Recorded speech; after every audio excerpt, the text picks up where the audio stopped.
The shadows in the small, cramped apartment seemed to lean in closer with every passing hour, as if eager to swallow the little light that remained.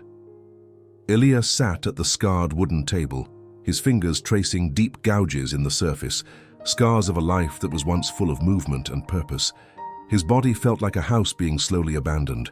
His lungs were heavy, and his heart beat with a stuttering rhythm that reminded him of his own fragility. Once he had been the captain of his own fate, building a thriving business through sheer will and tireless effort.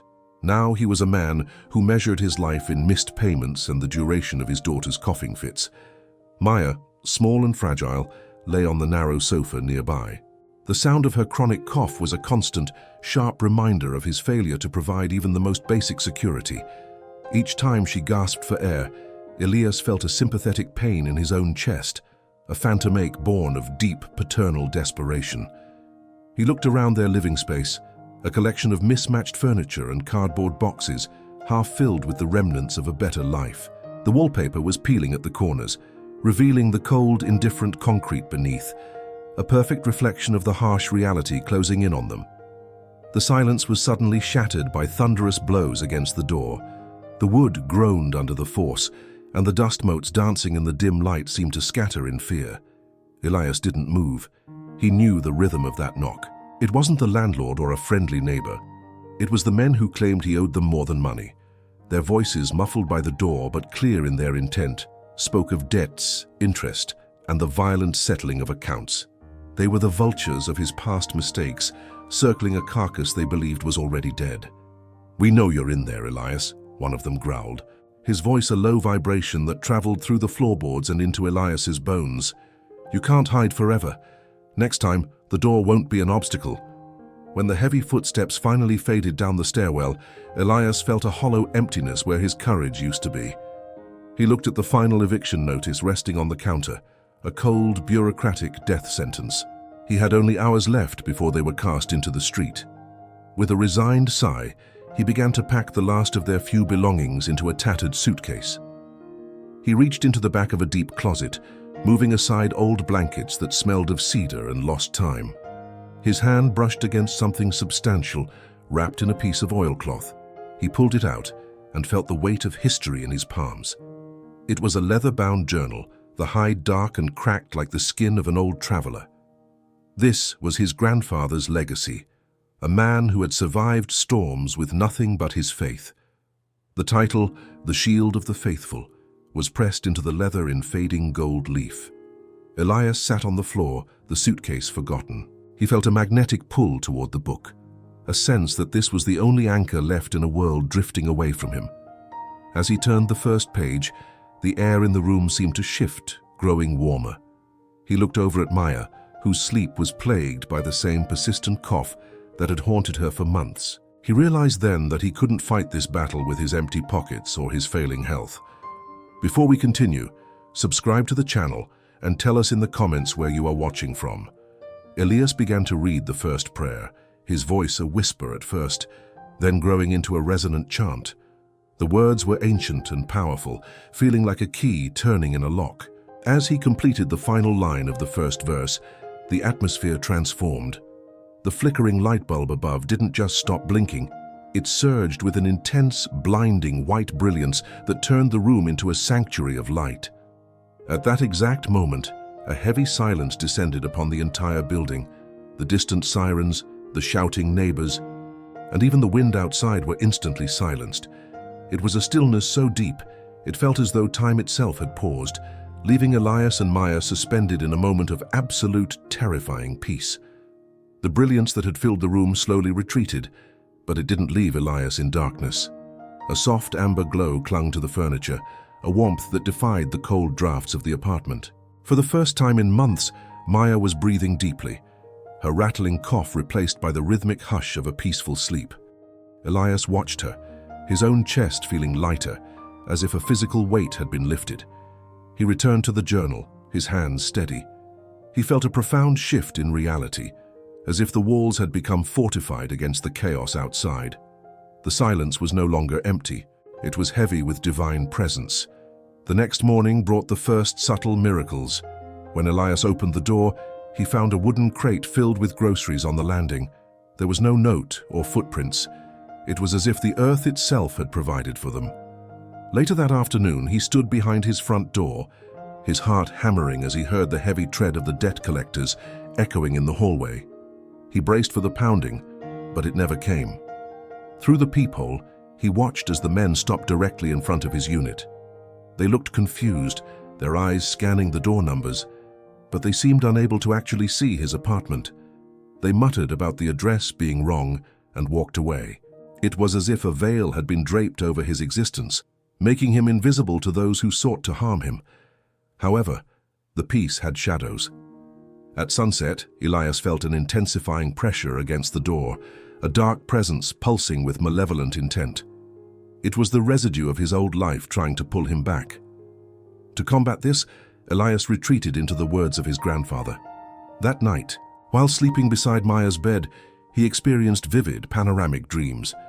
He saw his ancestors standing on high ridges, their cloaks fluttering in a celestial wind. His grandfather appeared, his face etched with wisdom, and spoke with a voice like rumbling stone. The message was clear. The shield was not a wall to hide behind, but a state of being. Protection required total surrender and absolute, unwavering faith. The morning brought an emotional betrayal. A soft knock announced his closest friend. As they sat in the kitchen, the friend's eyes darted away. With a voice trembling with guilt, the man confessed that he had been the one to reveal Elias's location to the debt collectors. He had been desperate, cornered by his own mistakes, and had traded Elias's safety for his own reprieve. The sting of the betrayal was sharp, a bitter poison that threatened to ignite a fire of rage in Elias's soul.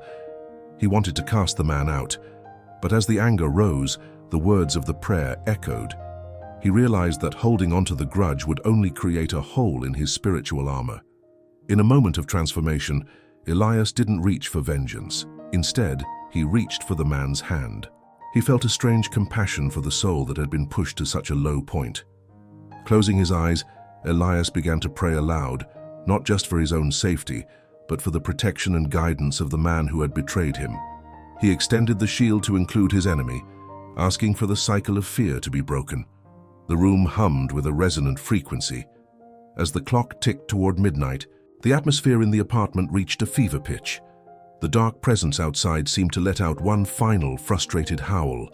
Then, exactly as the hour hand struck 12, a thunderous knock reverberated through the building, shaking the foundations. It was a sound of immense authority, louder than any debt collector. Elias stood, walked to the door, and looked through the peephole. The hallway was empty of people, but it was filled with a blinding, liquid golden glow that poured through the cracks of the doorframe like molten sun, signaling that the true revelation was at hand. The golden radiance that had spilled through the doorframe slowly retracted, leaving a lingering warmth on the floorboards that seemed to hum with residual energy. Elias took a deep, steadying breath. His grandfather's leather journal clutched tightly against his chest like a holy relic. He reached for the handle, just as the heavy, rhythmic thud of boots announced a presence more tangible and threatening than the spirits of his dreams. He pulled the door open to find the two debt collectors standing there, their faces set in masks of cold, professional determination. Beside them stood two police officers, their silver badges glinting under the dim, flickering hallway lights of the apartment building. For a moment, the world felt like it was tilting back toward the abyss. The lead officer stepped forward, a thick sheaf of legal papers held tightly in his hand. Elias braced himself for the worst, his heart hammering against his ribs like a trapped bird. "Elias Thorne?" the officer asked, his voice echoing with a booming authority in the narrow, claustrophobic corridor. Elias nodded, his throat too dry to produce a sound, ready to accept the chains of his circumstances. But as the officer began to speak, the words weren't about eviction or arrest, he explained that a series of urgent calls had been placed to the precinct from a prestigious legal firm just after midnight. The crushing debt that had been a noose around Elias's neck for years had been cleared in full by an anonymous donor. The debt collectors looked at each other with visible confusion, their power over him evaporating like morning mist in the rising sun. The officer handed Elias the official release forms, stamped and signed by the court, and the group descended the stairs, leaving the hallway in a profound, hallowed silence. Silence returned to the apartment, vibrant and living. Elias stood in the center of the room, the legal papers trembling in his hand, tears finally breaking free and carving clean paths through the dust on his cheeks. Suddenly, a sound from the bedroom froze him in place. It wasn't the sharp, painful bark of the chronic cough that had plagued Maya for months. Instead, it was a soft, melodic giggle. He ran to her side and found her sitting up, her skin glowing with a healthy, natural flush. She looked at him with eyes that were clear, bright, and full of wonder. She laughed again, a sound so pure it felt like a bell ringing in a cathedral. The illness had vanished, as if it were a shadow chased away by the dawn. She was healed, restored by a force that transcended any medicine Elias could have ever afforded. Later that evening, as the shadows began to stretch across the urban horizon, the friend who had betrayed him returned to the door. He stood there with his shoulders slumped in shame, fully expecting a closed door or a shouted curse. Instead, Elias stepped out into the hallway and embraced him.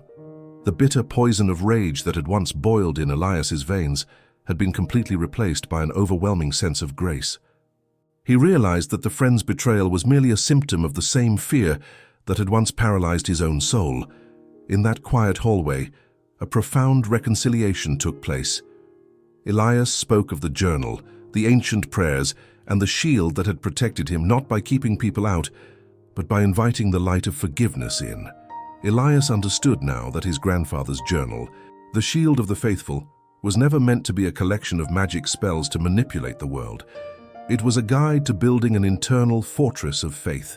The external miracles, the money, the physical healing, the legal reprieve, were merely the reflections of the profound change that had occurred within his own heart.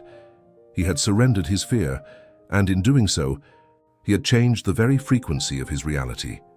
The shield was not made of iron or stone.